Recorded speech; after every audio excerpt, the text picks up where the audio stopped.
Greetings, folks.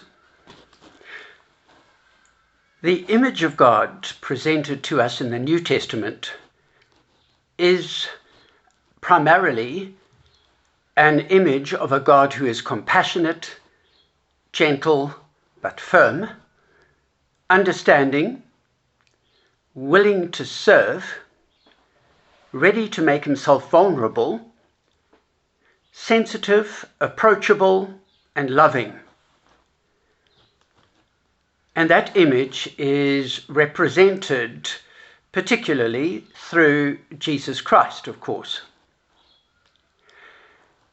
And that is the reason we find it so much easier to relate to God, because of the new face given to God by Jesus Christ, the new understanding of who God really is, a new image. Of course, God retains his holiness and he retains his concern for justice. But God in the New Testament certainly is not aloof, he's not remote, he's not a God to be feared. In fact, we are told that we should approach the throne of God confidently and not kind of use Jesus as a mediator and pray to Jesus to ask God for things on our behalf. There is a mixture of images in the Old Testament, but mostly God is pictured as being supremely powerful, unchanging, reigning in splendor and majesty. The natural response is to be in awe of such a God, if not really afraid, because God is so totally other, and he prompts immediate feelings of complete unworthiness. This doesn't make God a being that we can relate to easily. We might worship such a God, but we don't really feel comfortable to talk to a God like that as a warm, loving, personal father or anything like that. We might feel secure because that picture of a God is a picture of a God who is unshakable, and that might make us feel stronger because God is so strong, and we feel secure and unafraid of life and the challenges of life, because we believe we have this mighty conqueror God, powerful God, who's in control, who reigns over the heavens and the earth. But we're unlikely to feel the intimacy of a close, warm, personal relationship. There are some exceptions in the Old Testament. King David seemed to have enjoyed a relationship with God in which he felt loved, and he felt free to be honest about his emotions, free to ask and expect God's aid, free to acknowledge his sin and believe that he was forgiven.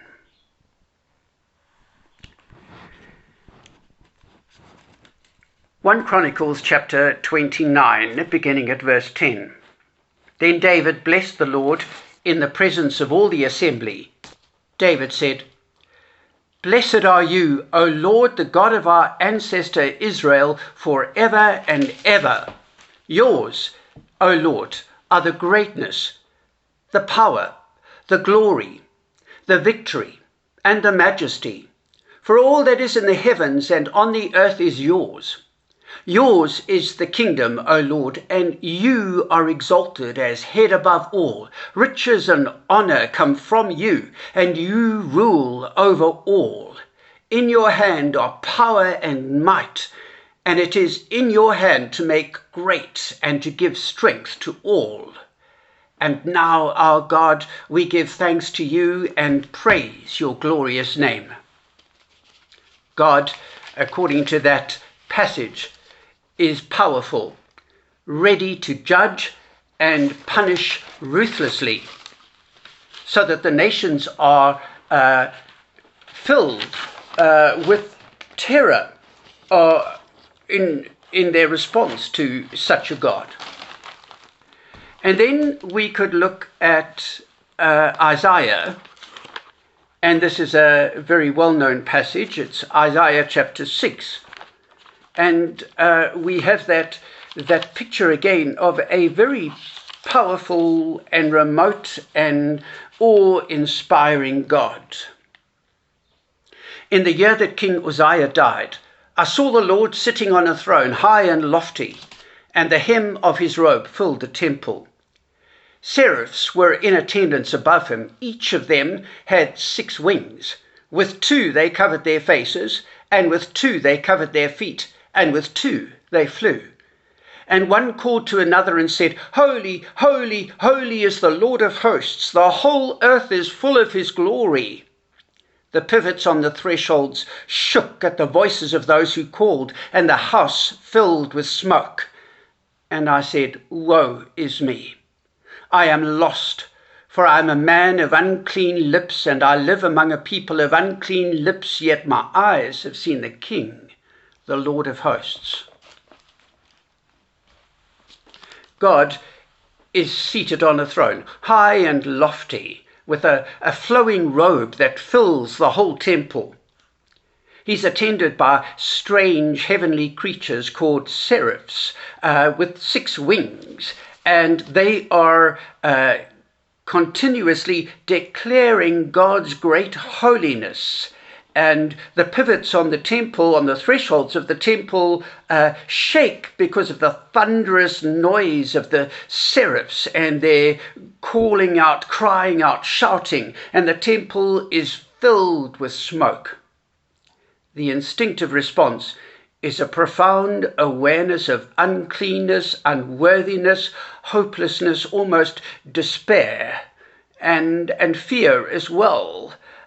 What can I do now, because my eyes have seen the great holiness of this huge, majestic, powerful God, and I am unworthy. And there's a sense that the prophet wants to shrivel up and hide in a corner somewhere.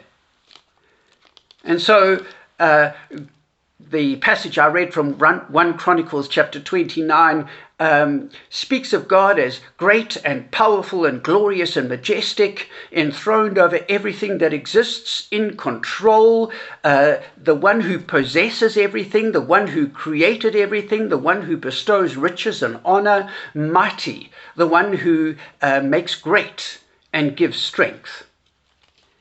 And so both these pictures of God lead to the emotion of feeling kind of out of our depth and overwhelmed. And then I was reading in Psalm 110, one of the psalms that was set for morning prayer the other day. And I read this: The Lord is at your right hand. He will shatter kings on the day of his wrath. He will execute judgment among the nations, filling them with corpses. He will shatter heads over the wide earth.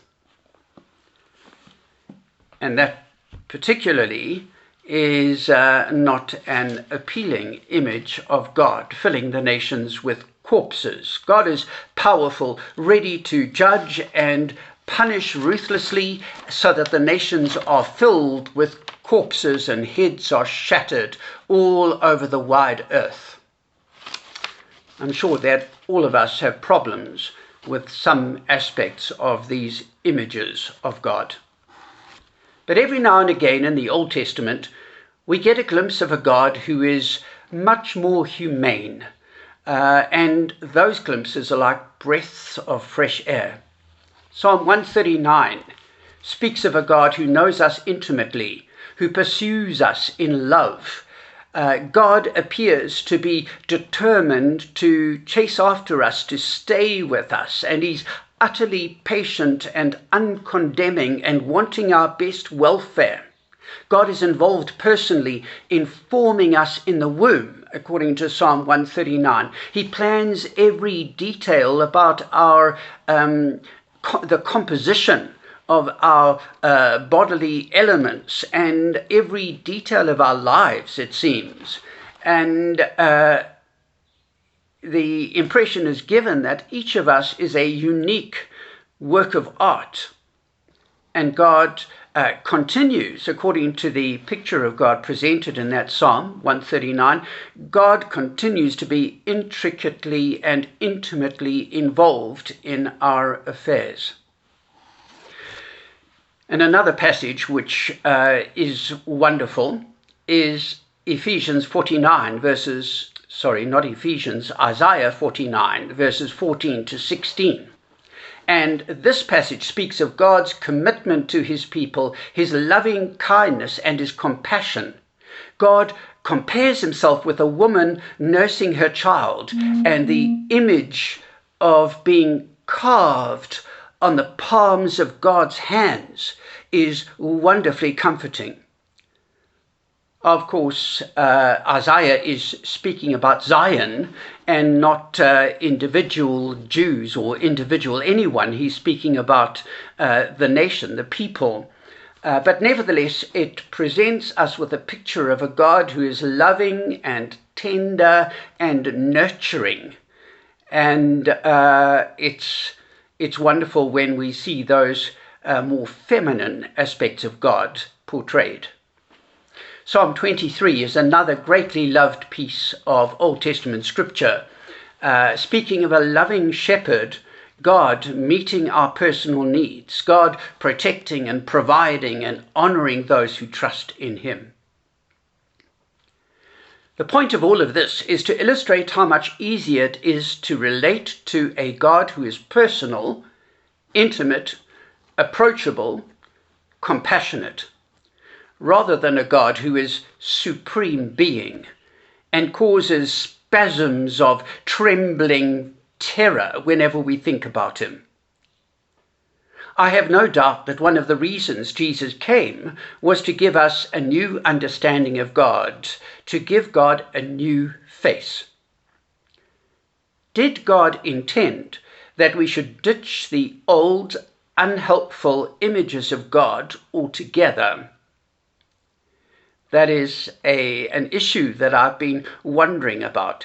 Would God prefer us to scrap the old images of God, which emphasize his majesty and his power, his omnipotence, his omniscience, his greatness, his transcendence, and all of that stuff, and rather have us come to an understanding of his warm, personal nature? As grand as some of the old hymns are, do they perpetuate an obsolete picture of God, or if it's not obsolete, maybe a skewed picture of God, and emphasize the fact that he is exalted and majestic and omnipotent? And unless we're ready to tremble and perhaps to cower and to bow our heads and to be overwhelmed by God's greatness, these pictures are not really comforting. They're not really helpful, because in the end, we all want a God who is a companion on our journey, who understands us, who is personally involved with us, who knows exactly what our unique situation is. In the end, surely that is who we want. A God who understands, a God who's alongside us on the journey, a God who's inside us, a God who's with us, a God who accompanies us. And this God, revealed in Jesus, is ready to serve, ready to empty himself, ready to become vulnerable, ready to suffer for us and with us. Jesus, in his life with us, shows God's readiness to accept the possibility of God being attacked, God being harmed, God being wounded physically and emotionally. The idea of God has been and still is the idea of God suffering has been and is very controversial. God traditionally was conceived of as being impassible, unable to experience pain or pleasure from the actions of another being. In essence, a God unable to suffer, beyond suffering, above suffering. And according to that old idea of God being impassible, God does not experience ever emotional change in any way. God does not and cannot suffer. That makes God very different from finite temporal creatures like you and me. The theory is that only a God who is not vulnerable to suffering in his divinity is capable of rescuing a world drowning in suffering. And if God himself were suffering, then it would lessen his ability to help a suffering world. But Jürgen Moltmann said when Jews were asking, "Where is God?" because of the Nazi concentration camp atrocities, Moltmann said, "God is there, and he is suffering too. He is in the gas chamber. He is hanging on the gallows." And that gives us hope in a world of pain, because God knows our pain, not from a distance, but he understands our pain personally. Essentially, the difference between those two ideas about God is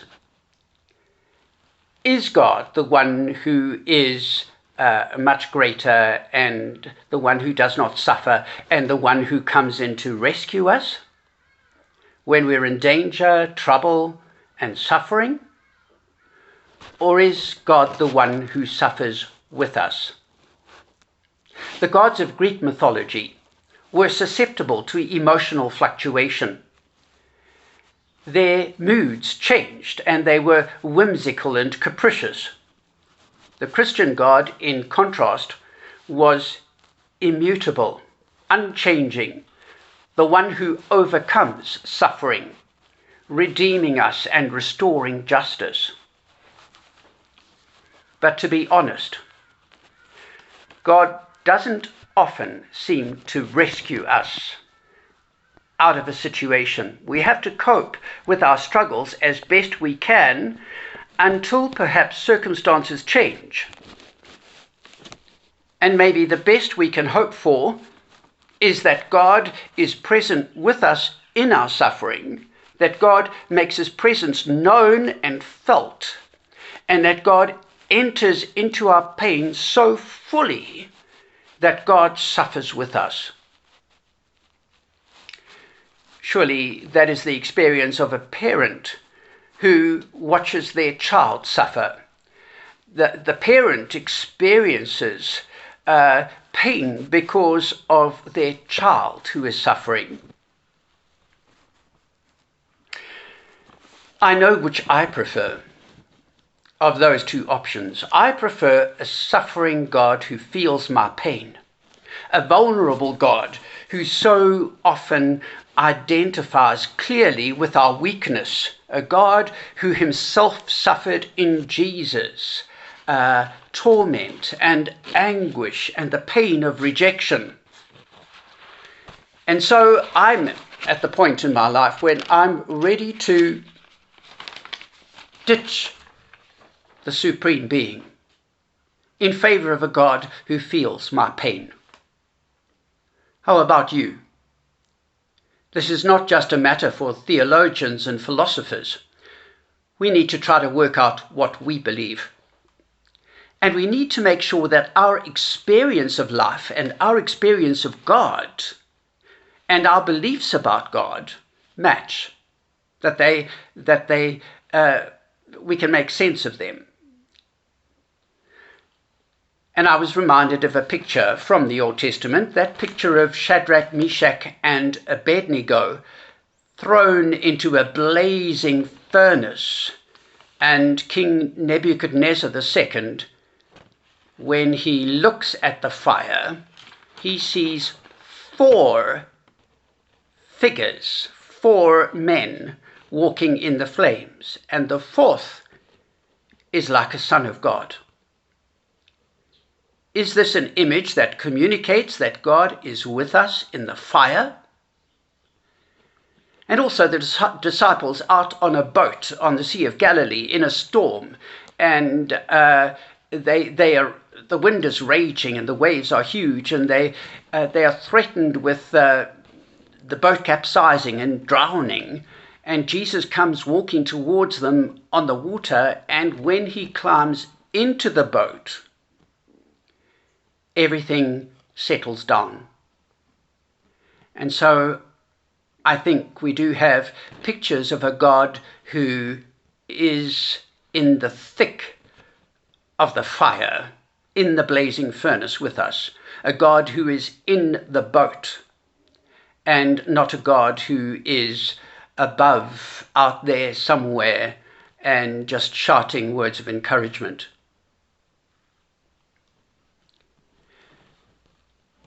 What happens, of course, to those 3 men, Shadrach and Meshach and Abednego, is that they walk around in the fire together with the other being who's like a son of God, and no harm comes to them. So one could say that God is with them in the fire, and God rescues them from the fire.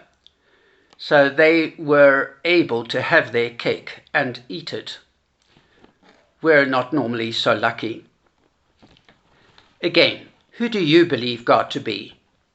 And has this proved true in your own experience?